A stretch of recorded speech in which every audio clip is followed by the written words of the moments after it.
It was so funny. We were following Rick's car, and then all of a sudden it was just like sparks on the ground, and then the car took off into the air and it disappeared.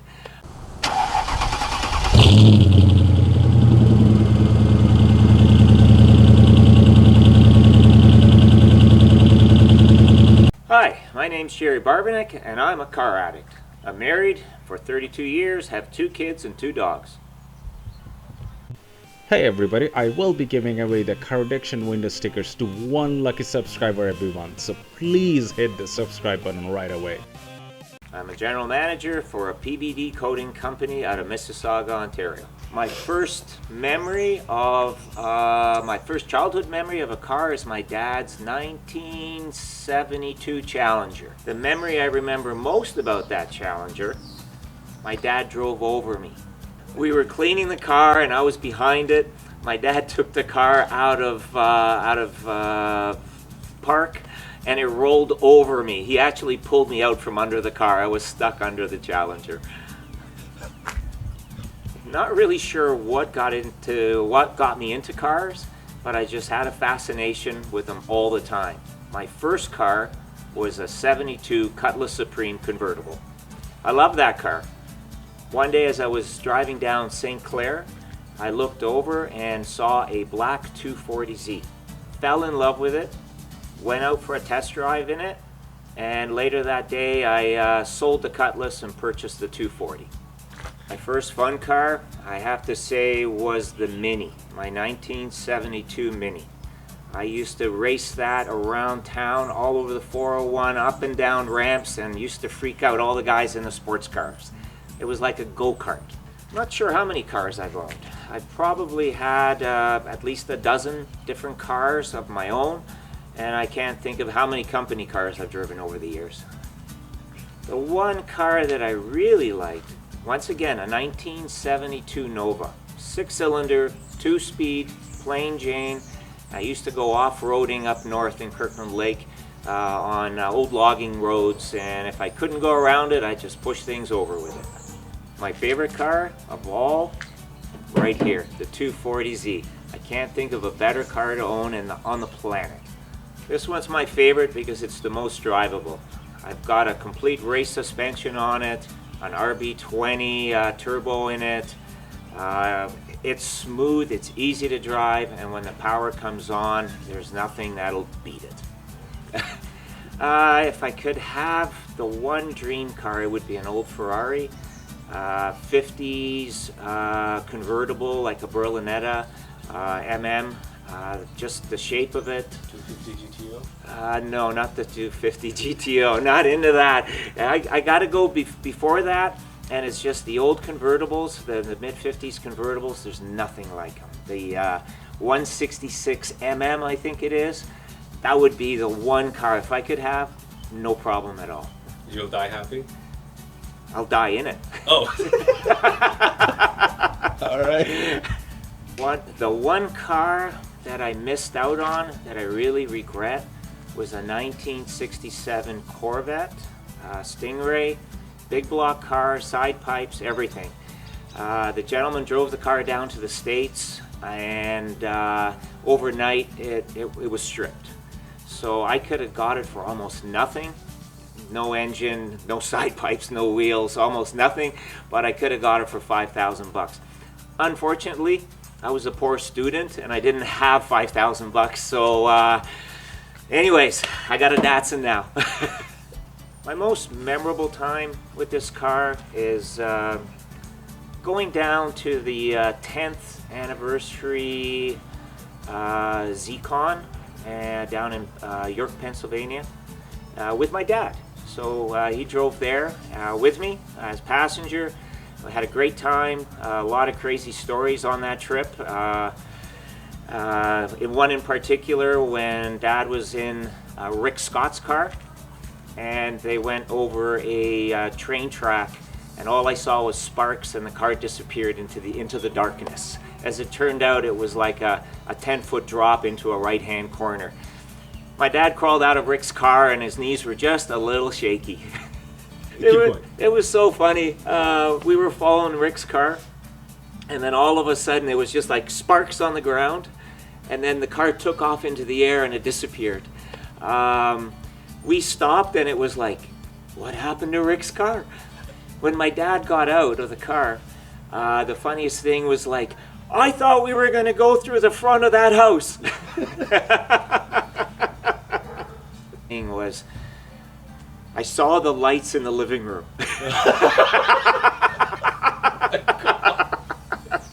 Saw the lights in the movie. Yeah. Yeah, I have had a few run-ins with the law on this car. Fortunately, every time the police officer comes out, shakes his head, tells me I shouldn't have been going so fast in that area, and then he acknowledges that it's a nice car and kind of lets me off the hook. One time in particular, I was going down a country road. Yeah, I was speeding a little bit, and there was this officer with a radar. He had it pointed out at me, and as I got closer, he brought the radar down and just went, slow down. Oh, that's amazing. You know, I've had lots of road trips with this car and a lot of enjoyment. I think one of the trips that I've enjoyed most was driving down to Rochester, meeting the Rochester Club, and then going to Watkins Glen and driving the track down there. It was a great trip. My wife came with me.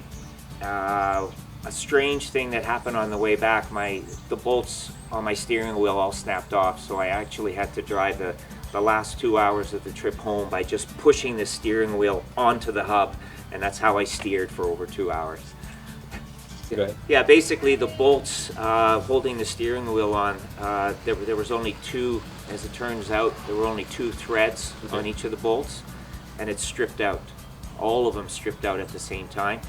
I was so fortunate that it didn't happen at the track at Watkins Glen, and when it did happen, I could feel it getting loose, and then it just gave way. So yeah, I actually drove through customs, through the Border Patrol, just pressing the steering wheel onto the hub and then turning very, very slowly. Yeah, I actually got it all the way into the garage, and that's where my arms just gave up, and that was it.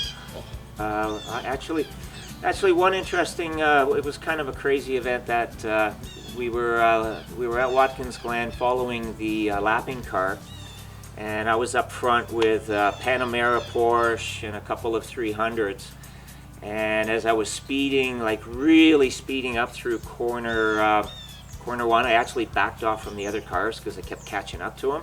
So I was just motoring through corner one, trying to catch up to them. And one of the 300s actually decided to pass the pace car. So the pace car got pissed off, stopped in the middle of the track, blocked everyone from going, and I slid through corner one on full brakes, thinking that I'm going to hit someone. It was kind of a crazy moment, but it was a lot of fun, and yeah, it's something to talk about. I bought this car over 27 years ago, and I promised my wife that I wouldn't be using our bank money for it. So as it turns out, I basically horse traded for parts. I bought other Datsuns. I bought barns full of Datsun parts.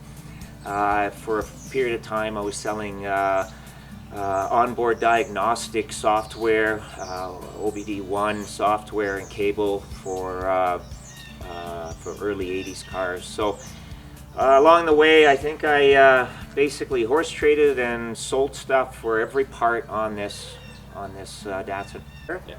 A guy in New Zealand did the software, another guy in Australia made the cables, and I would sell them here across North America.